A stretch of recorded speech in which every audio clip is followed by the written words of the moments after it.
న్యాయం చేయాలా, పాత బకాయిలు ఇవ్వాలా, తర్వాత నష్టం చేయకుండా ఏ రకంగా ఉన్నదో నువ్వు ఏ భూమి తీసుకున్నావో అదే దాంట్లో ఉండు, మాకు అభ్యంతరం లేదు.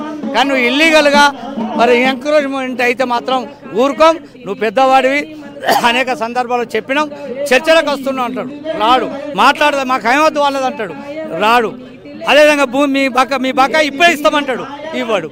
ఇలాంటి చర్యల మీద మరి అతన్ని ప్రభుత్వం దృష్టికి వెళ్ళాలి. వాళ్ళు ఎందుకు పెడుతున్నామంటే ఇంత పెద్ద ఎత్తున రేవంత్ రెడ్డి గారి పేరు చెప్తా ఉన్నాడు, మాది ప్రభుత్వం అన్నా అంటూ ఉన్నాడు. కానీ రేవంత్ రెడ్డి గారు అసలు ఈ కాన్స్టిట్యున్సీలో పార్లమెంట్ అభ్యర్థిగా గెలిచినప్పుడు ఒక్క ఎమ్మెల్యే కూడా లేడు.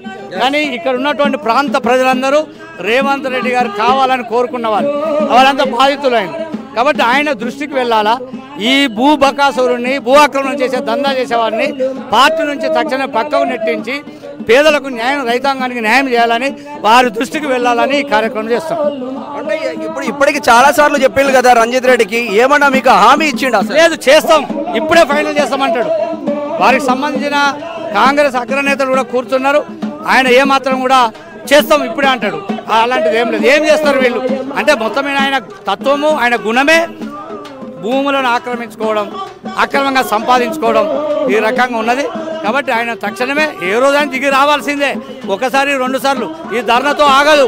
ఆయన దిగి వచ్చి అన్నిటి నష్టపరిహారం చెల్లించేంత వరకు, ఈ రైతాంగానికి న్యాయం జరిగేంత వరకు, ఈ భూమి బాధితులకు న్యాయం జరిగేంత వరకు ఈ ఉద్యమం నిరంతరం కొనసాగుతుందని హెచ్చరిస్తుంది. అంటే ఎలా ముందుకు తీసుకెళ్తారు? ఇప్పుడు కలెక్టర్ కార్యాలయం ముందు ధర్నా చేశారు, ఆయన రంజిత్ రెడ్డి ఇంటికే పోయి ధర్నాలు చేయవచ్చు కదా. మేము ఇప్పుడు చేస్తున్నాం. స్థానిక పార్లమెంటు సభ్యుడు కూడా ఉన్నాడు, ఆయన బీజేపీ కావచ్చు, ఆయన దగ్గరికి పోతాం. ఇప్పుడు ఆయన వస్తాడు, రాలా, ఆయన ఇంటికి ముందు పోతాం ఇప్పుడు ధర్నాకు. ఆయన కూడా అసలు నువ్వు పార్లమెంటు సభ్యుడికి నీకు ఓట్లేసి గెలిపించారు ఇక్కడ ప్రజలు, నువ్వు ప్రజల పక్షాన్ని ఉంటావా, నువ్వు ఎవరు మరి భూ బకాసురులు, భూ ఆక్రమణలు, దందాలు చేసేటువంటి పక్షాన్ని ఉంటావా చెప్పని నిలదీస్తాం. ఇప్పుడు కలెక్టర్ కూడా 2 సార్లు చెప్పాం, ఈసారి కూడా చెప్తాం.